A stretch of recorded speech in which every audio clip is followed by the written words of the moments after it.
The Sports Broadcasters Association, in conjunction with the Special Service Division of the United States Army, presents another in a series of recorded sports talks by America's better-known sports broadcasters, designed solely for the listening pleasure of military personnel. Your announcer is Tom Manning. Our sports guest this week, Tris Speaker and Lou Boudreau. Today, men and women of the armed forces, I'd like to read a letter which I have just finished to Primo Carnera, somewhere in northern Italy. Dear Primo, it says here in a short dispatch from the Italian-Swiss border that you've been fighting against the Nazis at Cremona. That's good news. But what I wanted to say was just this. Poor Primo, you were the saddest bloke I ever knew in sport. Poor, tragic Primo. Indeed, you were the original Pagliacci of the ring, the most mistreated man in boxing, and certainly the least understood. All your life, you were pushed around, herded hither and yon, goaded, harassed, cheated. You were everybody's sucker. Poor Primo. I don't think you ever have known one real friend. Leon C. first found you, took you out of the peace and obscurity of your native town of Sequols in sunny Italy. He made a fighter out of you. Inside fighter out of you. Inside fighter out of you. He made a fighter out of you. Inside fighter out of you. In size, you were a fearful hunk of fighting man to behold. 260 pounds of man draped around a 6'6" frame, with club-like arms and fists. But at best, you couldn't fight a lick. You were just a freak, with the heart of a softy and the simple mind of a child. Your little Sharpie manager wasn't satisfied to fatten off you in Europe, so he brought you over here to America. Here, you were taken in hand, body and soul, by a crew of phonies, Sharpies. They built you into a big-time ring attraction. Poor, simple Primo. I wonder if you knew that you never had an honest fight. Did you ever know that the fix was on for you in every fight? The crew of smart guys who handled you made a fortune out of you, and all you got were the crumbs and the bumps. They never told you much, any more than they told you where the scads of money you lured through the turnstiles went. You made close to $1 million, but you ended up without a dime. Sure, they gave you a swell time for your money. They dressed you up, took you out to nightclubs, served you with champagne from silver buckets, found little chorus girls. Their heads just about came to your belt buckle. You danced with them around the polished floors. You loved the music and the gaiety and the color of it, but you were paying for it all. Remember the night of June 29th, 1933? You fought Jack Sharkey for the title. Maybe it was a phony fight. Maybe it wasn't. But you knocked him out in 6 rounds and became the heavyweight champion of the world. Yes, you, Primo Carnera, the freak, was the champion. It didn't last long. Less than a year later, Max Baer pulverized you. Joe Louis massacred you. But boxing freak that you were, nevertheless, you went out like a champ. Bloody, beaten, battered. You took your licking like a man. Nobody expected you to have it, but you showed them all a gallant, courageous heart.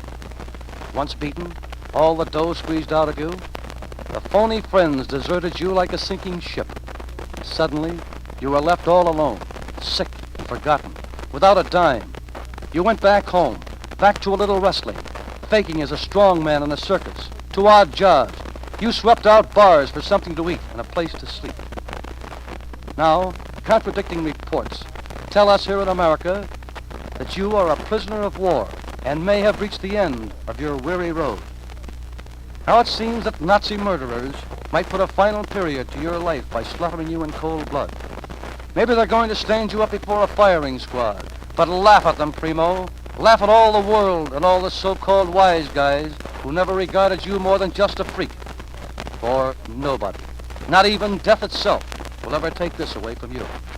Once you, Primo Carnera, was the heavyweight champion of the world, and that you're making your exit now like a freak.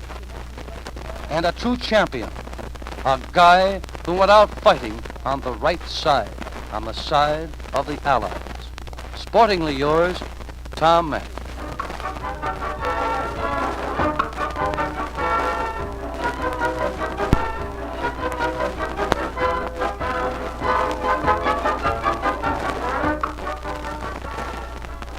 And to you folks in service, I want to present the greatest center fielder that baseball has ever known.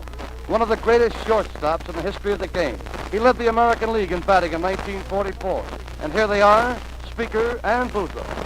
Hello, everybody in the service. This is Chris Speaker, and here is Lou Boudreau. Hello, everybody. I want to send my best regards to all of you. Lou, it looks as though we're sitting in here to talk about the past, present, and future baseball. Now, what would you like to get into first? Well, Chris, I think you being the old Gray Eagle, and I'm being the young manager in baseball, I think we could compare baseball in your days and now in the future. Well, Lou, it's a little bit difficult, I think, to try to compare baseball of the present day with baseball of 25 years ago. And the reason I think so is because the change of the game, the change of the baseball, and the change of players. Back in our day, we liked to play the old hit-and-run game, the stolen base, and the squeeze play, the sacrifice hit.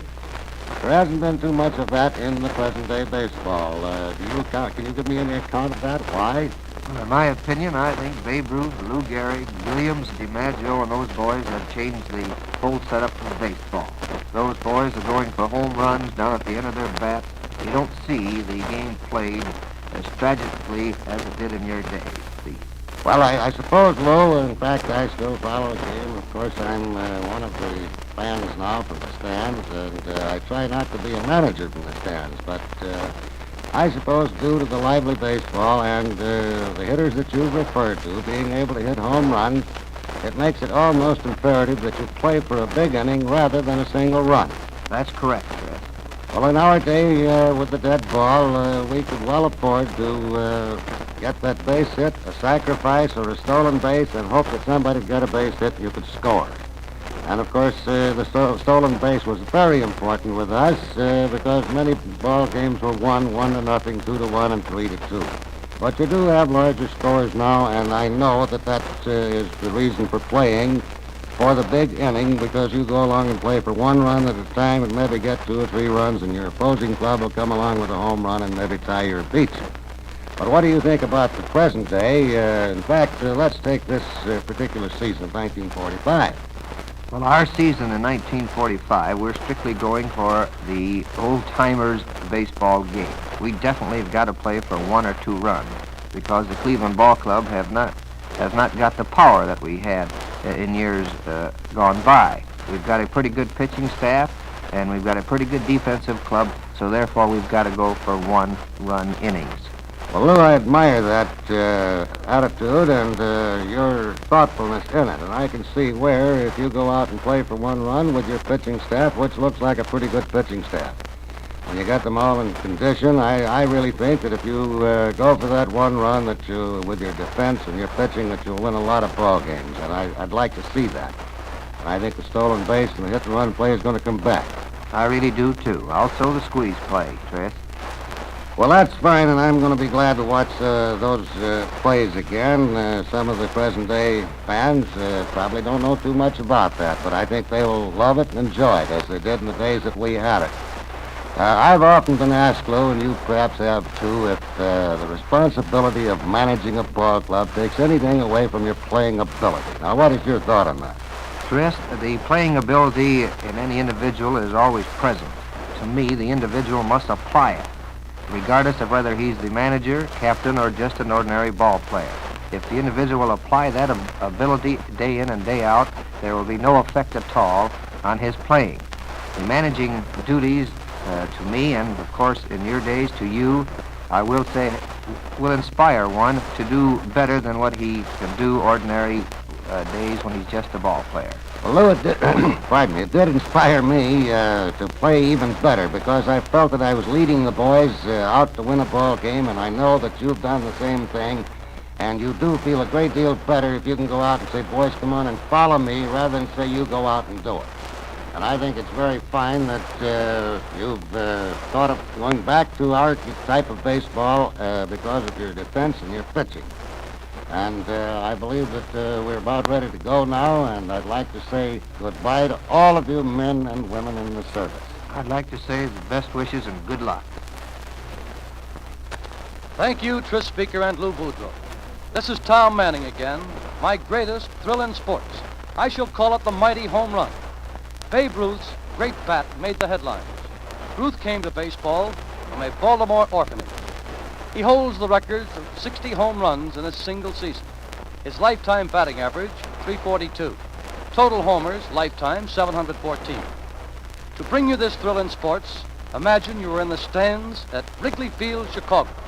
It's the third game of the World Series. The Yankees have won the first two.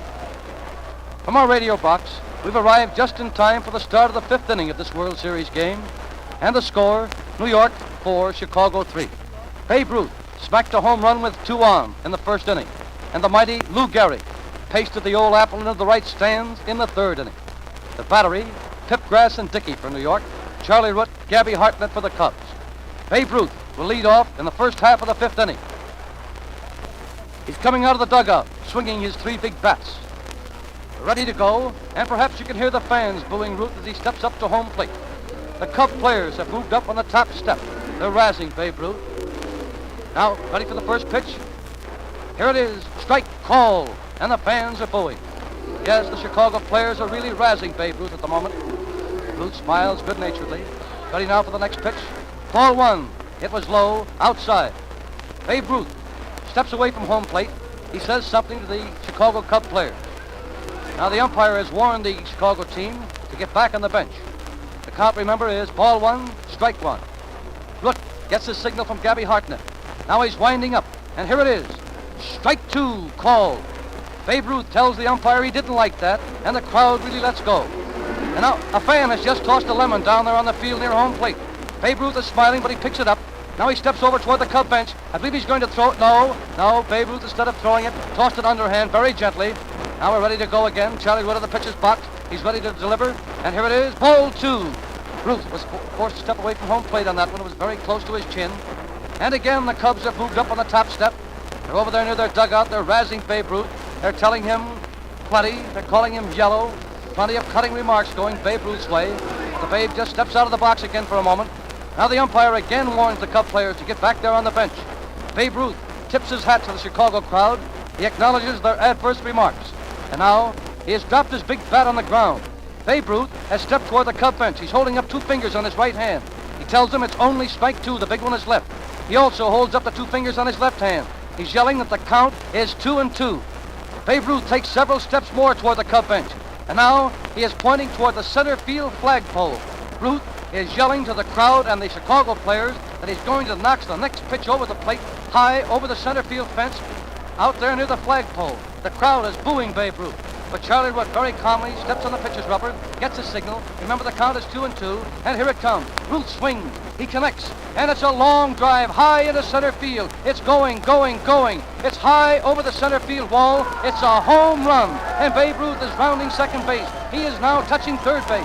Halfway between third and home, he stops. He's looking at the Chicago players. He's smiling. He tips his hat at them, and now it's Babe's turn to razz the Chicago players and the Chicago fans. Yes, he tips his hat, wearing a broad grin. He steps on home plate, and that, men and women of the armed service, is the mightiest home run ever hit in the history of baseball.